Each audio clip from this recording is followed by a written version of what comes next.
Okay.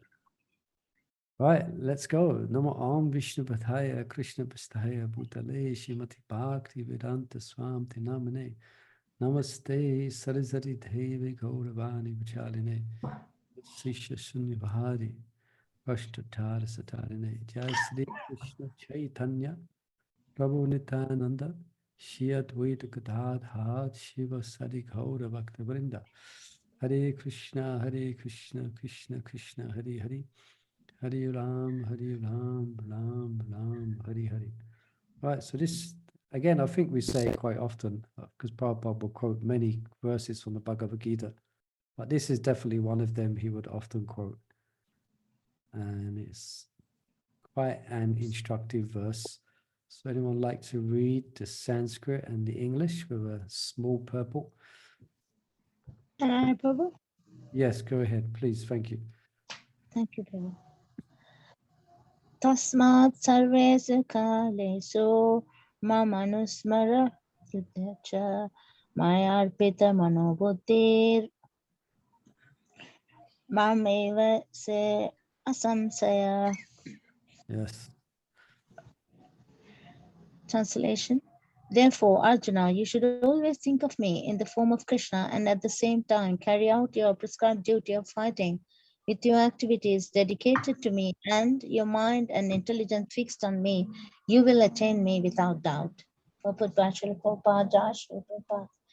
This instruction to Arjuna is very important for all men engaged in material activities. The Lord does not say that one should give up his prescribed duties or engagements. One can continue them and at the same time think of Krishna by chanting Hare Krishna. This will free one from material Oh, sorry. I'm looking at the purple. contamination and engage the mind and intelligence in Krishna. By chanting Krishna's names, one will be transferred to the supreme planet, Krishna Loka, without a doubt. Thank you, Prabhu. Okay. So it sounds quite simple. Short and sweet. Sorry? I said short and sweet. Yeah, short and very sweet because it's about Krishna. So it's full of sweetness.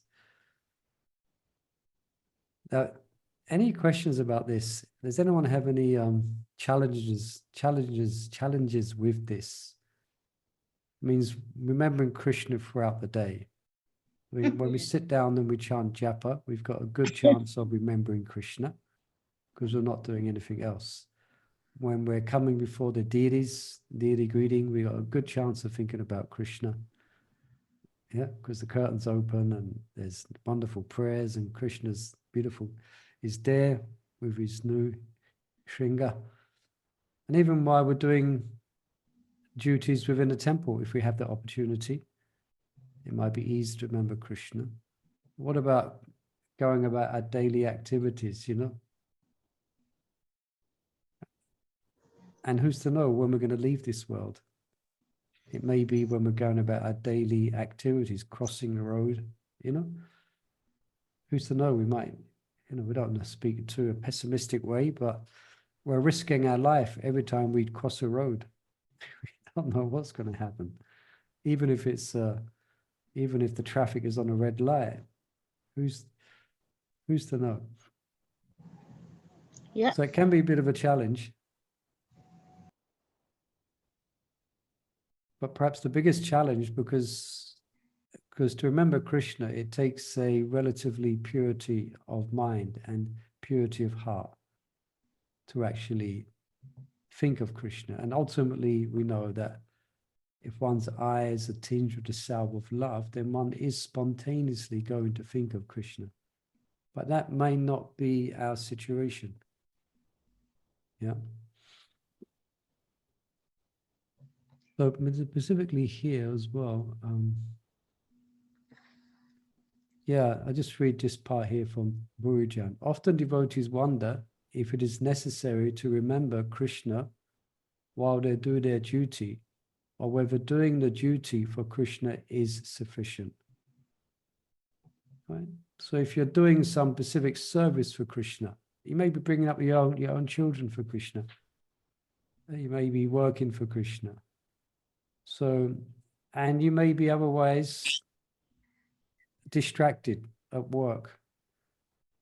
But because you're doing it for Krishna. So here is Krishna's answer. We should remember Krishna and do our prescribed duties. This is what Krishna is asking Arjuna to do.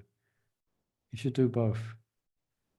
We should remember Krishna and do our prescribed duties, even though it may be difficult to remember Krishna while we work.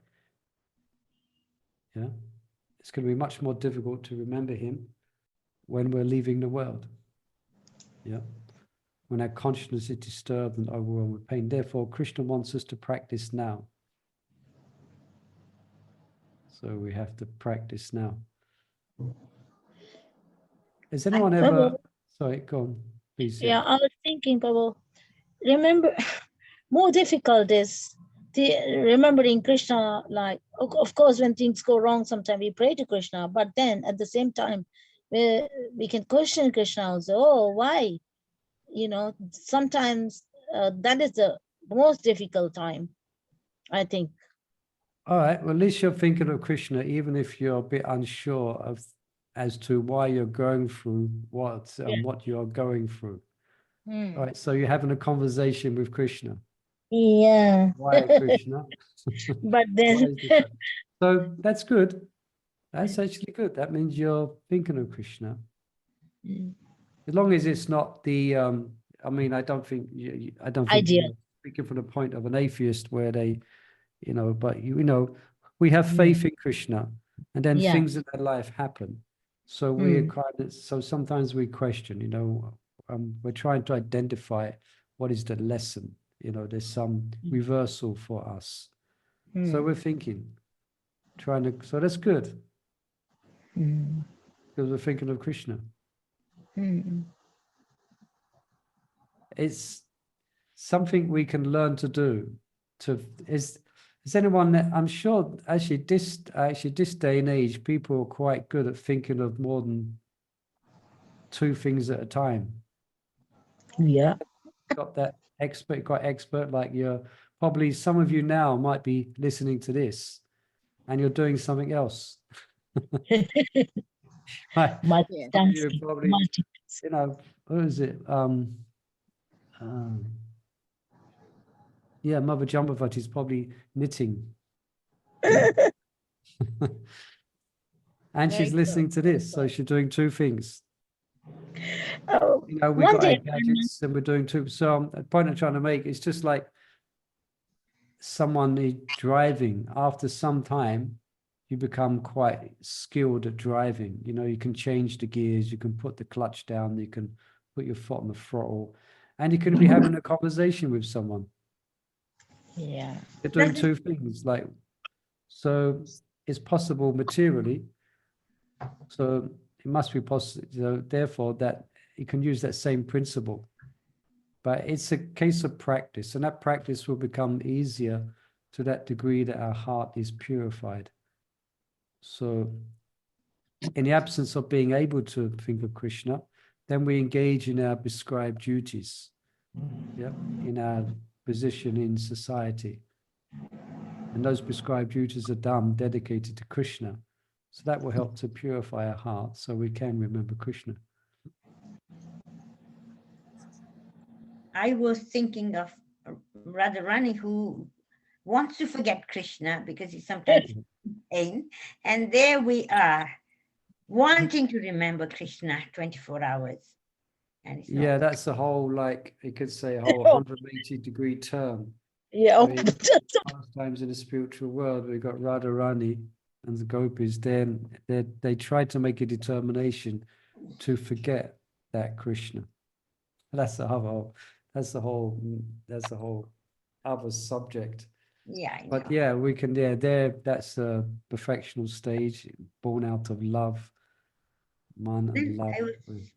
I was going to ask you. You said, say a person who's driving, he just becomes okay, he drives. I sometimes in the morning, I'm going with Acha Vigraha, and I'm driving in the morning, and I'm just talking to her, and I just realize I'm really not focusing. I'm just driving, So you're doing it. And then I say, I'm here, and then I feel I should focus, because you never know at that time of the morning, anything can happen.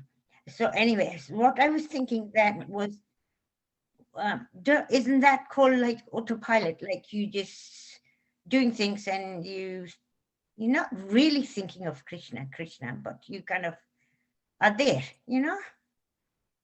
Does that Yeah, make that's a good point. So we need to It's be, a good point. yeah.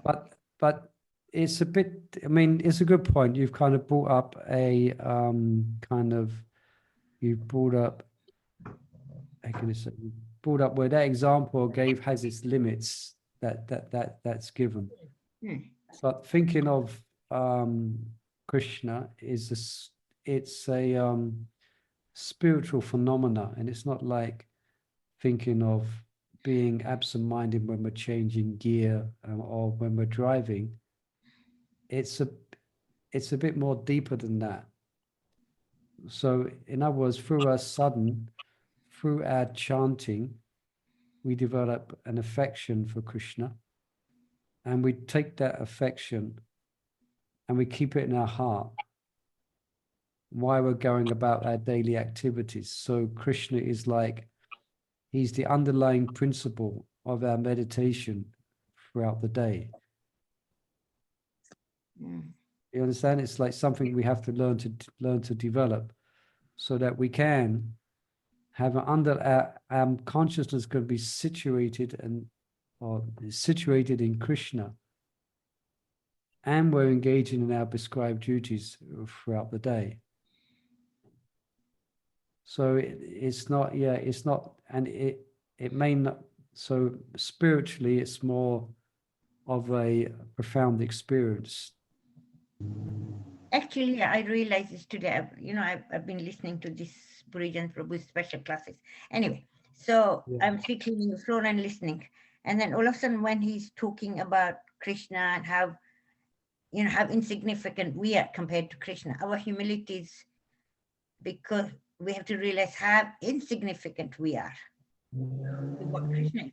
So when he's talking about Krishna and all his beauty and this and that, you do perk up, you do start, really like feel something different, and you really concentrate on your hearing, Yeah. I mean, there will be different times, like even if we're practiced in trying to remember Krishna throughout the day, and sometimes we may be successful and sometimes we may not be. Yeah. But we should, I mean, that's what we want to come to. We want to come to that point because it's a practice, okay? It's a practice because we're preparing ourselves for when we have to leave this world. And probably it's not going to be it's going to be quite a challenging time for us, at least physically, perhaps even spiritually.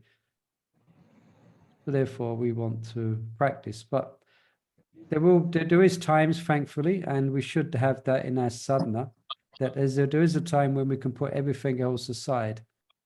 Everything else gets put on pause and we concentrate on Krishna. Yeah. And then throughout the day, we can try to remember Krishna. Yeah, that's what is being instructed here. We can do it because we have to do, because, we're not Babajis.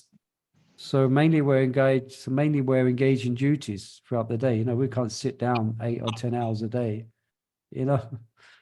just meditate on Astakali or Smaran. We've got to take the kids to school. We've got to do this. We've got to do that. Got to go to work, some of us, So, yes. Hare Krishna, Prabhu. Hare Krishna. When you were explaining all this, I was thinking, sometimes even our services can be just monetized, just doing the service. That's it. And we may not even, we will get used to that service. Oh, this is like a job we are doing it. So our consciousness does not go near Krishna at all. Yeah. We will be just working just like in another somewhere. So so we have to always remember for whom, why are we doing this, for whom we are doing it, and what should be our mood. Yeah, that's very good. And that's why it's good for us to regularly hear classes to remind ourselves. Yeah. Yeah, Yeah. because, for example, I can speak personally, when I was first beginning to dress Radha and Krishna, I was obviously quite, I was I was quite exciting. It still is exciting, but I'm saying I was more conscious of the fact. But like when you've dressed Krishna about 5,000 times, then or you've made garlands 10,000 times, or you've cooked a Raj Bhoga 700 times. So then your conditioning nature might become more to the forefront. So therefore we have to make an effort. We have to reapply ourselves. That's why we have to hear regularly classes and reapply ourselves. And then as we develop and then as we develop in Krishna consciousness, as we develop in Krishna consciousness, then there's a stage when we will naturally be attracted to Krishna. And we're just like Radharani, not just like Radharani exactly, but we will find it impossible not to remember Krishna, because there's a stage called it's called a Shakti. It's just as we spontaneously remember unfortunately material things, when we become purified, then our heart will be naturally magnetically drawn to Krishna. It will be natural. That's called a Shakti. Yeah. So in the meantime, before we get there, we have to practice, So yeah, good point. Good point. Feel And also, devoted. I just read a quote from somewhere. It says, "Always think our service is incomplete." Srila Prabhupada said in Seattle, a lecture, he said, "Never think." It's a quick one. Can I read that for Prabhu? Please, yeah, go ahead. Yeah. Never think that service is perfect. That will keep you in the perfect stage. Yes, we should always think that our service is not complete. Yes, that is very nice. Yeah. Just like Chaitanya Mahaprabhu taught us that. He said that, "My dear friends, please take it from me that I have not a pinch of faith in Krishna." If you say that why I'm crying, the answer is that just to make a show that I am a great devotee. Actually, I have not a pinch of love for Krishna. This crying is simply my show. Make show. Srila Prabhupada's lecture in Seattle. Yeah, thank you. And it just reminds me as well, like I gave the example of dressing Radha Krishna, or you could take the example of making garlands. So you become expert in making garlands. Okay, you can turn the petals this way, that way. You can do this, you can do that. You can make them look like flowers. You can make them. You can do a whole thing. You can turn the leaves, use the green leaves this way, that way. And you've got it down. After 5 years, you got it down. But what are you thinking of while you're doing that service? How deep can you go? What is your meditation when that is unlimited? There's unlimited scope of the meditation of when you're making garlands. You could be thinking of all types of wonderful things. Just like the residents of Vrindavan, they're thinking of all types of wonderful things when they're making garlands. So we're going to become expert doing the specific, well, perhaps there's always room for improvement. After dressing Radha Krishna a few years, then you know how to put every outfit on, you know what to do when this button's missing, that button's missing, and you know how to put the fruit garland on. But are we advancing in our meditation? What's our meditation? No. Yeah, so there's always so much room for improvement. It's like unlimited, how deep you can go. I think in this dressing thing is like, Krishna's mercy. Like, who are you to be even be standing there in front of them? So that's a nice meditation. Yes, humility. Yeah, Krishna is. Yeah. So this is what we're being asked to do. This is what Krishna is asking Arjuna to do. He's asking him to decapitate people and to think of Krishna, to think of him at the same time. He's asking him to annihilate the troops on the other side with great vigor. But at the same time, you do it at the same time. Okay, you're doing it for me, but same time you should think of Krishna. Yeah. And what's the Sanskrit? It's I'll just go back a bit. Yeah. Abhyasa-yoga-yuktena. Now, which verse are we on? 8-7. Okay, just go quick. Yeah. Tasmat sarvesu kalesu. So that means all the time. All right. So that's what being asked to do. That's the challenge. Okay. Any other comments or questions on this? The next verse is very similar because it's important. Krishna's stressing this in the next verse as well. Yeah.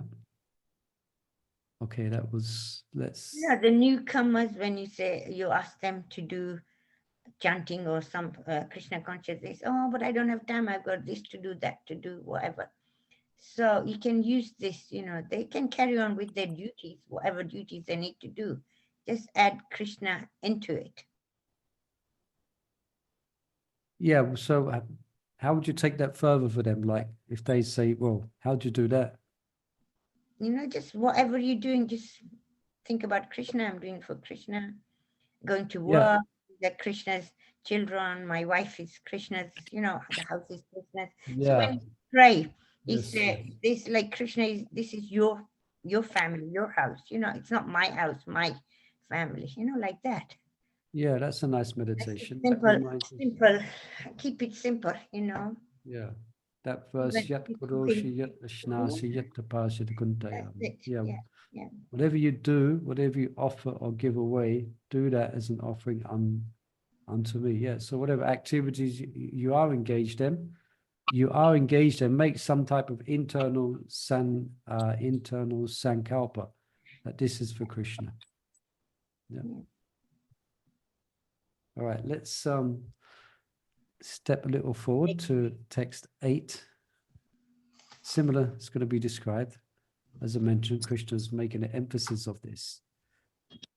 So, Mother Gayatri, you have your hand raised. Is that for reading? Always. Okay, go ahead. 8.8, right? Yes, correct. Abhyasa-yoga-yuktena cetasa nanya-gamina paramam purusam divyam yati parthanucintayan. Translation. He who meditates on me as the Supreme Personality of Godhead, his mind constantly engaged in remembering me, undeviated from the path, he, O Partha, is sure to reach me. Purport. In this verse, Lord Krishna stresses the importance of remembering him. One's memory of Krishna is revived by chanting the Mahamantra, Hare Krishna. By this practice of chanting and hearing the sound vibration of the Supreme Lord, one's ear, tongue, and mind are engaged. This mystic meditation is very easy to practice, and it helps one attain the Supreme Lord. Purusam means enjoyer. Although living entities belong to the marginal energy of the Supreme Lord, they are in material contamination. They think themselves enjoyers, but they are not the supreme enjoyer. Here it is clearly stated. Here it is clearly stated that the supreme enjoyer is the Supreme Personality of Godhead in his different manifestations and plenary expansions as Narayana, Vasudeva, etc. The devotee can constantly think of the object of worship, the Supreme Lord, in any of his features, Narayana, Krishna, Rama, etc., by chanting Hare Krishna. This practice will purify him, and at the end of his life, due to his constant chanting, he will be transferred to the kingdom of God. Yoga practice is meditation on the super soul within. Similarly, by chanting Hare Krishna, one fixes his mind always on the Supreme Lord. The mind is fickle, and therefore it is necessary to engage the mind by force to think of Krishna.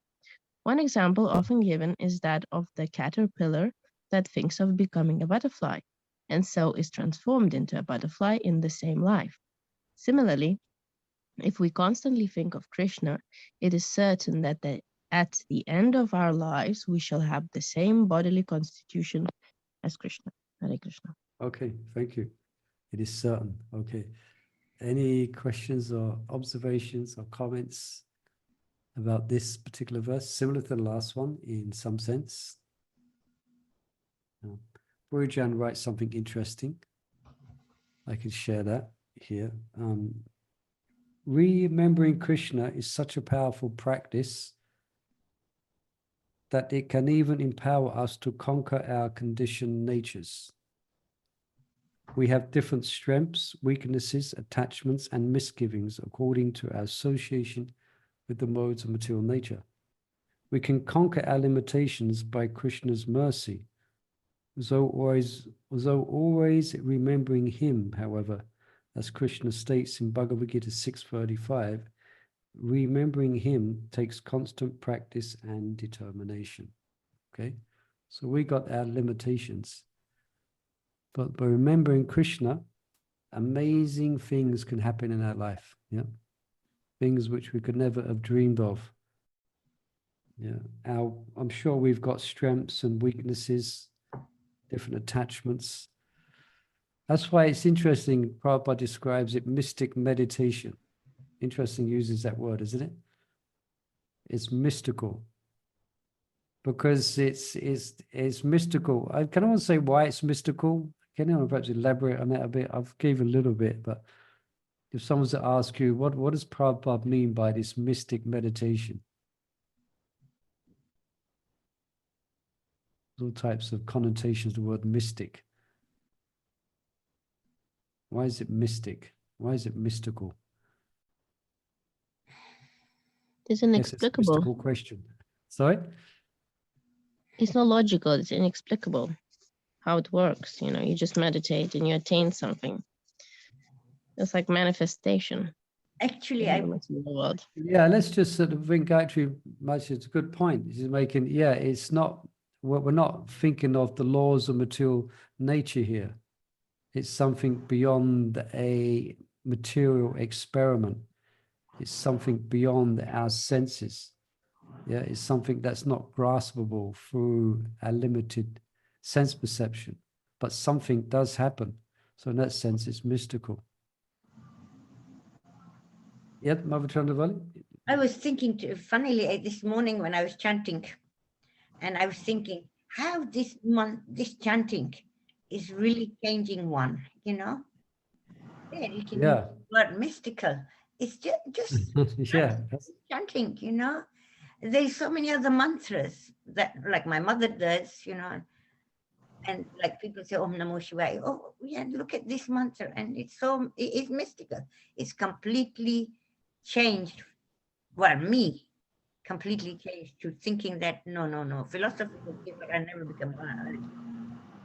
You know, that was my thoughts in the beginning. No. Everything's fine with you. Your philosophy is okay, but no, I'm not coming to the temple. Yeah, that's another good description. It's completely, yeah, in that sense. So just a summary of that, you said it's completely mystical. changed. It's like, mystical. Mystical. Yeah. Like, this morning I was just chanting and I was just thinking, this mantra I'd like, you know, how it's changed to one. Yeah. And mystical things happen in one's life as well. Yeah. When we take the Krishna consciousness, magical, mystical things happen. And we see that people want these things to happen in their life, isn't it? Mm-hmm. Some people dream of being, they hope one day that a UFO will come and take them away. Mystical. And you see some of the silly films people watch, all these things, all these fictional things that happen. You know, it's all in their imagination. But persons, because material life is quite boring. At least we say that from experience. It's quite predictable in a lot of ways. So persons are all kind of there. That's why they watch these, you know, these sci-fi films or read these books about these mystical things that are happening, because their life is so boring.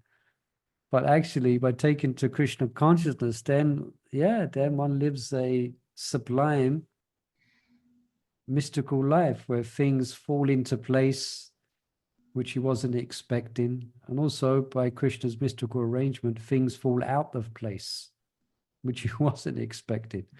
But then you realize that was for your benefit and for your good. So mystical is that, how Krishna arranges things in devotees' lives is completely mystical. just the fact how he arranges each one of us to come in touch with Krishna consciousness. It's kind of mystical. As you know, you hear these stories where someone goes into town and they always go and they take a certain road into town. And this one time they spontaneously, out of the blue, took a different turning. And there they meet a book distributor and get one of Prabhupada's books. So that inner inspiration to choose another path, you know, where one meets a devotee, that's all kind of mystical. Of course, atheists cannot comprehend. They cannot understand. But we have these experiences, isn't it? As your devotees here, I'm sure you could all tell and share something where something beyond the material laws happened. Yeah. Yeah, I was quite happy in my material life, actually. Very Yeah. money, lots of things, yeah. And then Krishna, Prabhupada, just sends this couple of devotees from Radhalan and Ishwar down to South London. And they say, Yes, huge community ends up in my shop. How? Mystical. Yeah. You know? Mystical, I guess we could say mystical means it's Krishna's arrangement, isn't it? That could be another definition of mystical, that is Krishna's doing. It's Krishna's arrangement. It's not following the laws which we're normally, the normal laws which we live by. So yeah, so by this practice of chanting and hearing the sound vibration of the Supreme Lord, one's ear, tongue, and mind are engaged. This mystic meditation. So this is better than the yogis, you know, yogis doing some type of tapasya and austerity. You know, this is the real mystic meditation, and it's very easy to practice. Yeah. So anything else we can bring out of here?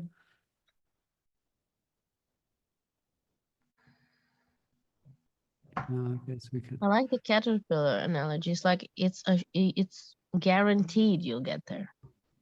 There's no doubt in his mind that he will not become a butterfly. That's how we should be. Yeah, here is it. It is, yeah, that is, yeah, one example often given is that the caterpillar that thinks of becoming a butterfly. Yeah. So that's, yeah, so we're on the path, and some of us may be going slow, some quicker, or whatever it is, but we're on the path. And the sastras give us reassurance. Krishna's given us, and he does it in Bhagavad Gita many times. Krishna's trying to reassure the jiva, don't worry, masuchiha, you will attain me.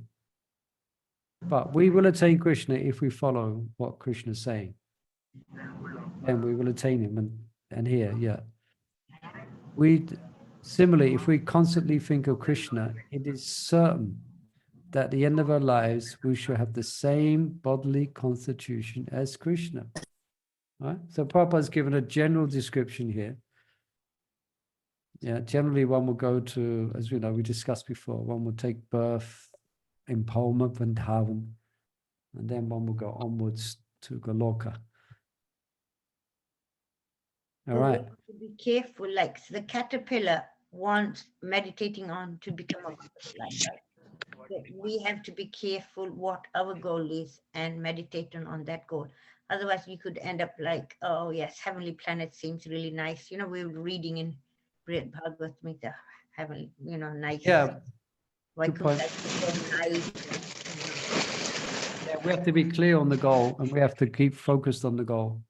Yes. Yeah, we have to have a sankalpa and a determination. And we should hear about that place that we're going to. Isn't it when you go on a holiday? Is anyone done that? When you're going to go on holiday somewhere, then you check out what it looks like. You know, you go online, check out on Google. What does it look like? So the same thing, you know, we're on the path towards Krishna. So we want to hear about Krishna. We want to hear about the spiritual world. And we want to begin to align ourselves with the mood of the spiritual world. We should be preparing ourselves, you know, starting align ourselves with the mood of the residents of Vrindavan, yeah, in the preparation.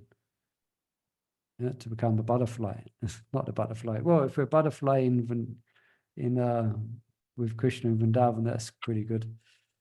I was thinking, Prabhu, like if somebody from a hot country, if they are coming to if you're going on a holiday for summertime, we will carry all the summer clothes.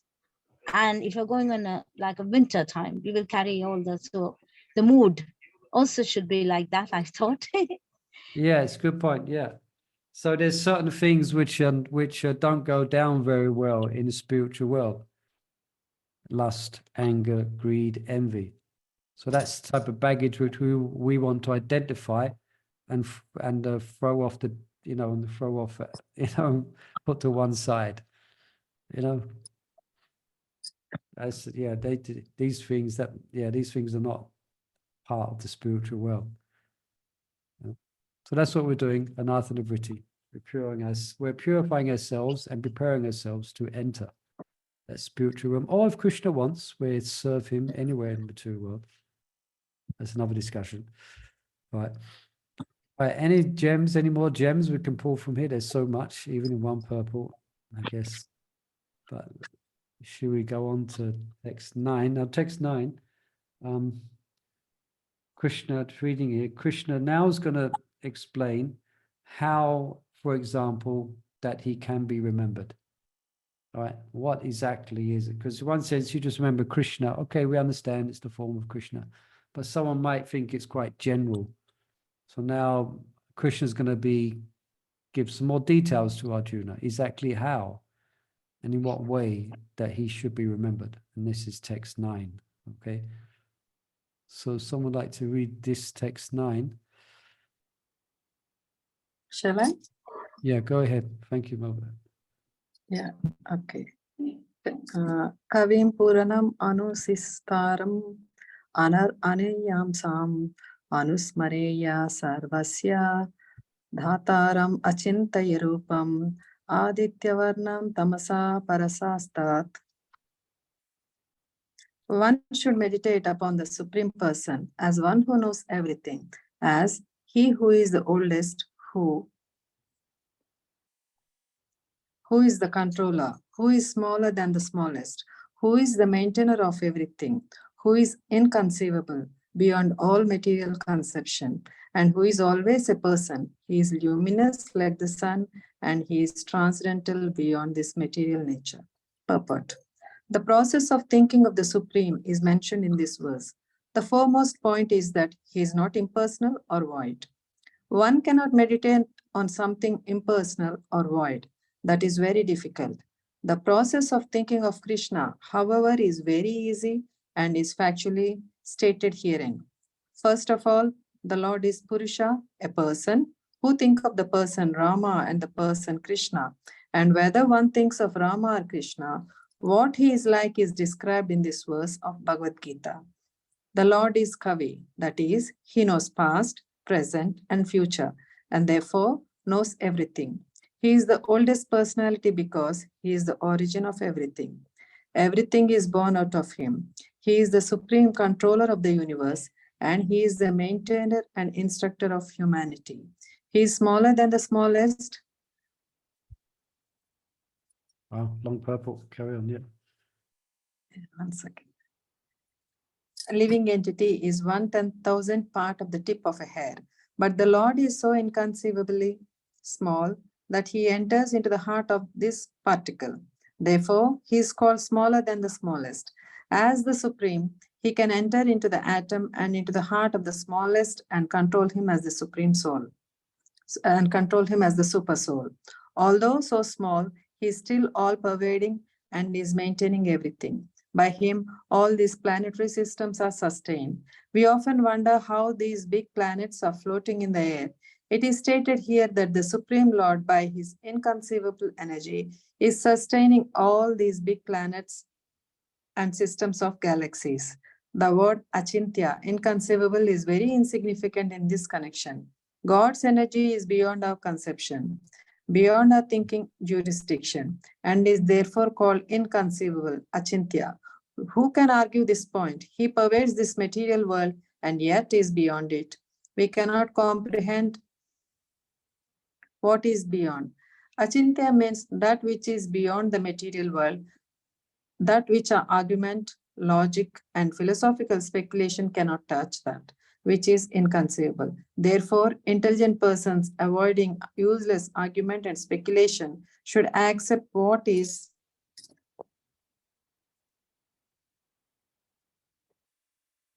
stated in the scriptures like the Vedas, Bhagavad Gita, and Srimad Bhagavatam, and follow the principles they set down. This will lead one to understanding. Thank you. Okay, thank you.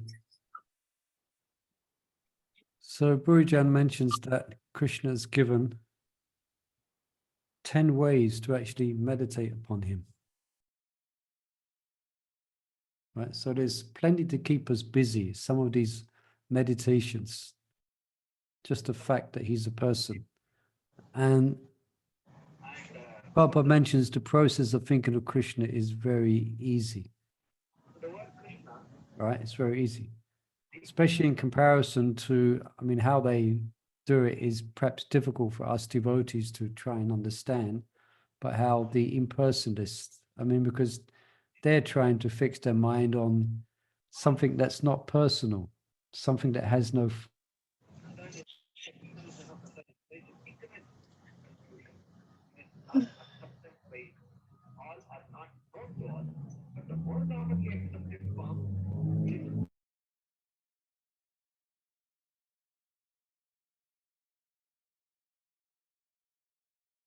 Okay, can't hear him.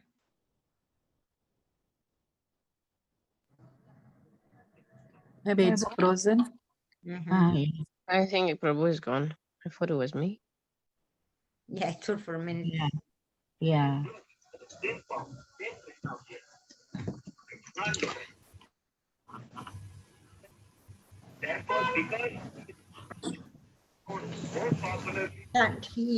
Can't hear you.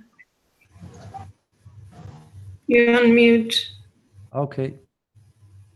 Something mystical happened there. I don't know. Yeah. Something mystical happened. Probably completely material, something. Yeah, so as I was mentioning, did you hear that part? It was mentioning it's difficult trying to meditate on something which does not have no form, does not have no qualities. If it doesn't have no form, there's no leela, there's no qualities, there's no form, etc.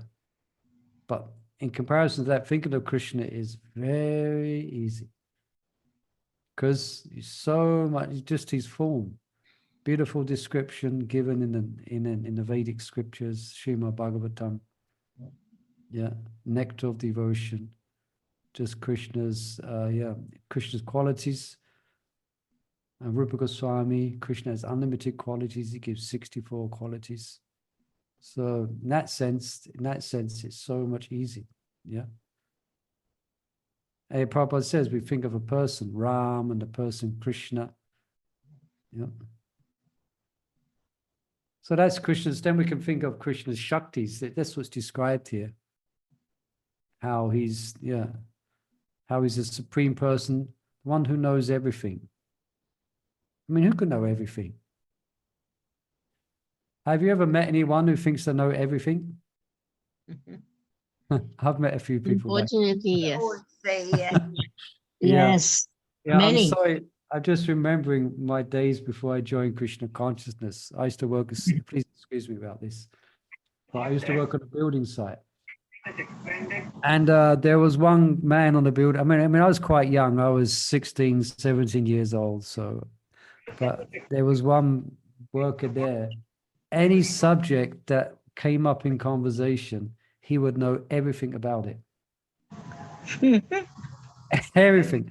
And all the other guys would they would, behind his back, they would have all these comments they were saying about him, And he used to sit on a particular chair during tea time, during the break, and any subject someone came up, he would know more about it than they did. And they called the chair that he sat on, they called it the chair of knowledge. There was kind of, having fun, but a bit envious.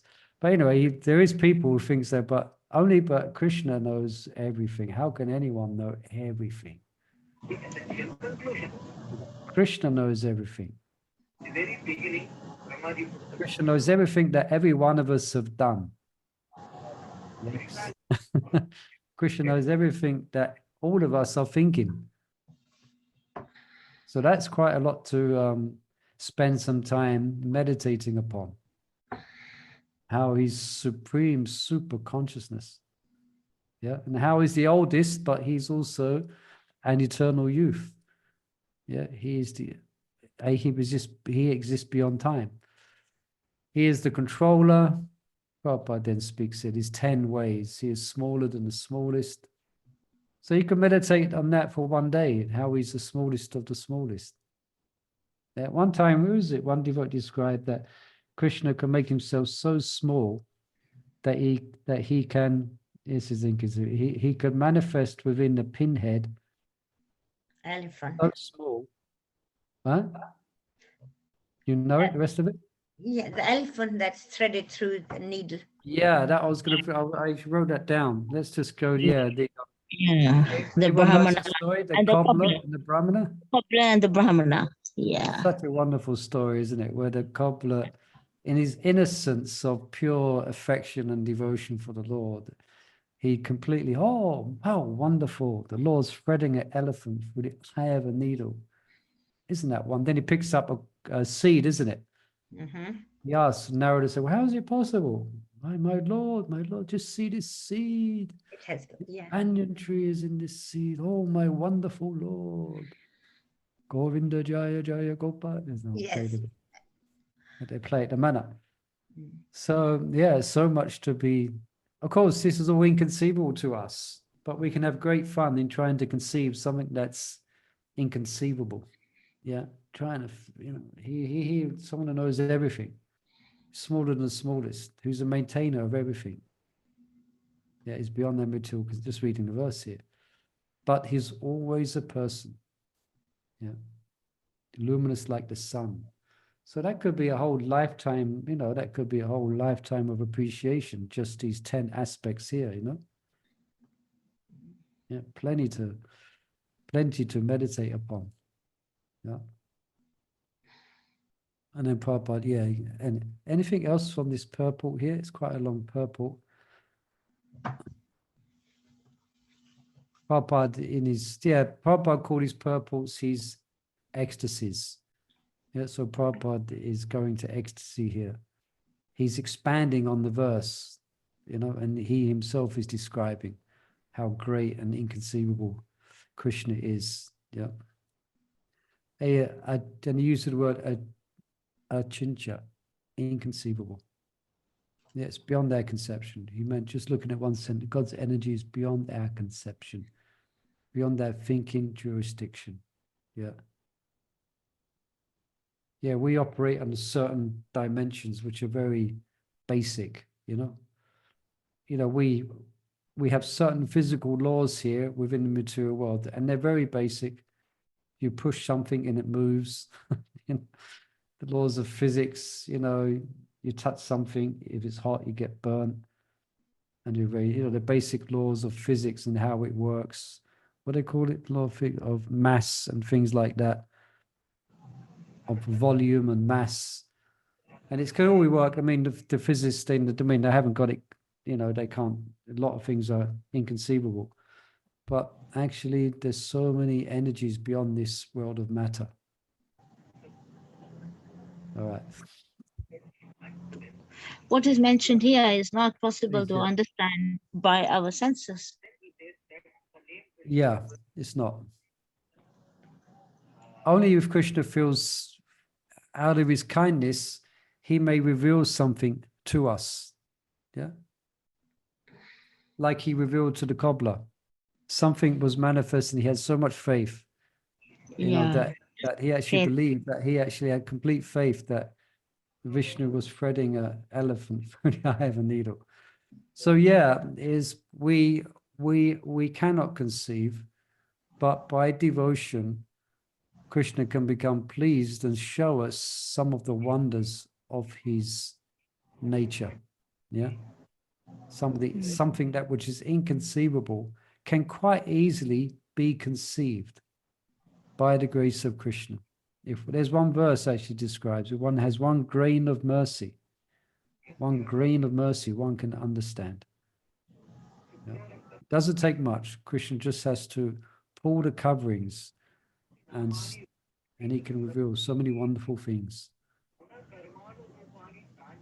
Right. So any other comments from any of our devotees here today?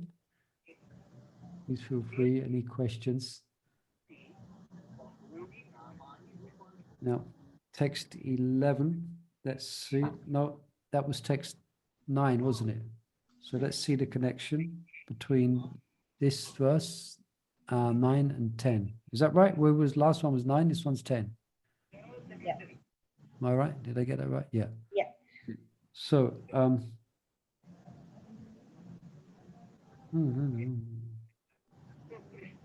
thus Krishna is discussing bhakti, but bhakti mixed with the aspirations of the yogi seeking liberation from the cycle of birth and death. Yeah, this is a yogi's meditation, okay?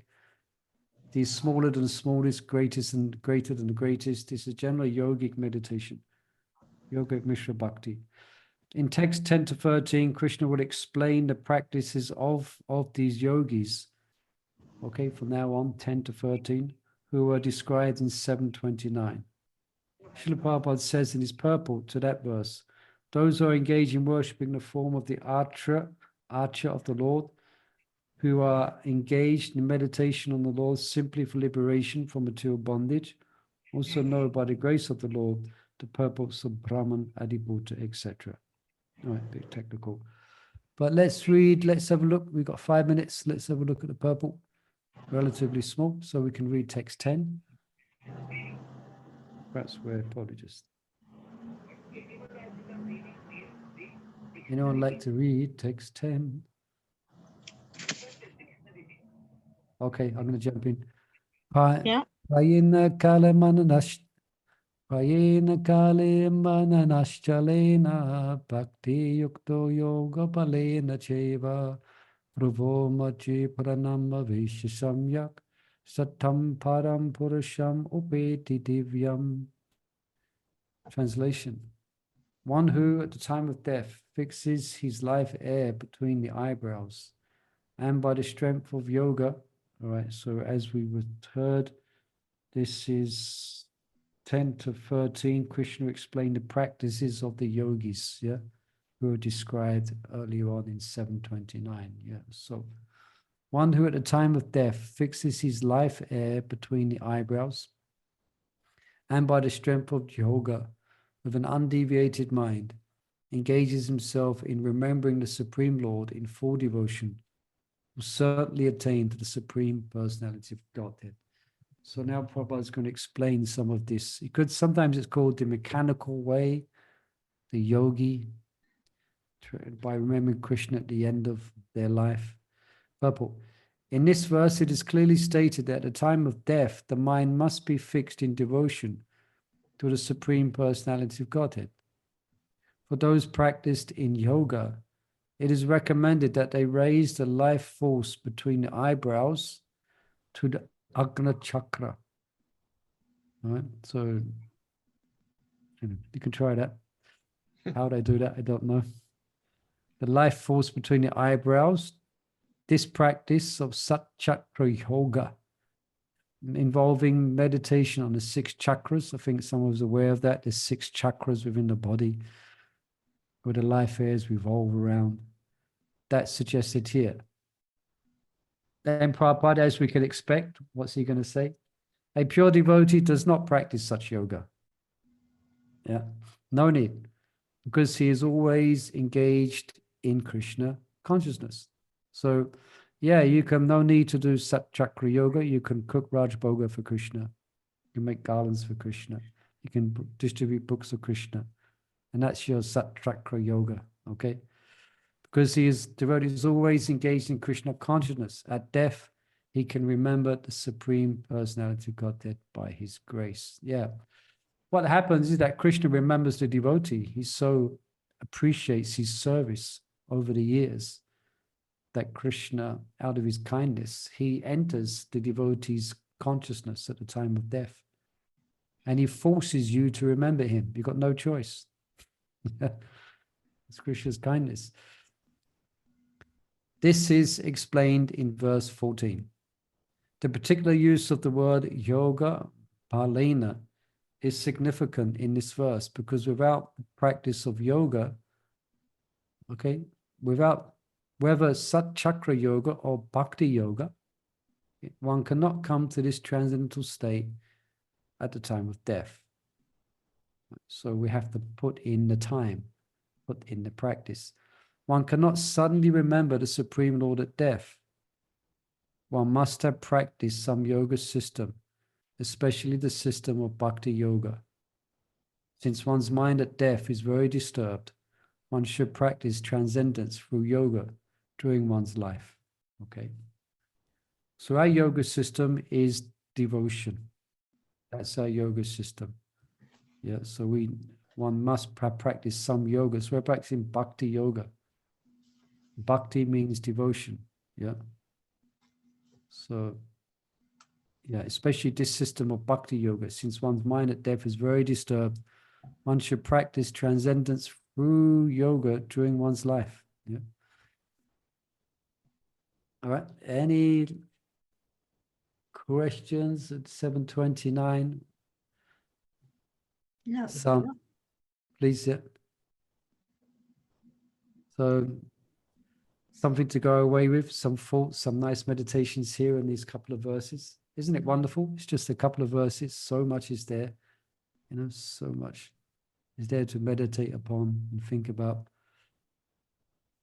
All right, let's pause there then for today. And we'll continue next week. I just want to have a look at the verse. Persons who are learned in the Vedas who utter Omkara and who are great sages and announce order enter into Brahman. Desiring such perfection, one practices celibacy. I should now briefly explain to you this process by which one may attain salvation. Okay, so this is a yogic path. Okay. All right. Thank you, everyone, for joining us. Wonderful to share Bhagavad Gita and Hare Krishna. So please join us next week. Tomorrow, those who tomorrow's Thursday. For those who like, we're doing Brihat Bhagavatam Gita reading. So please join us for that. Okay. Shri Prabhupada ki jai. Thank you. Thank you, Prabhu. Thank you so much. Jai. Krishna. Hare Krishna. Hare Bol. Hare Krishna. Same time, Prabhu? Hare Krishna, Sahaji. Hare Hare.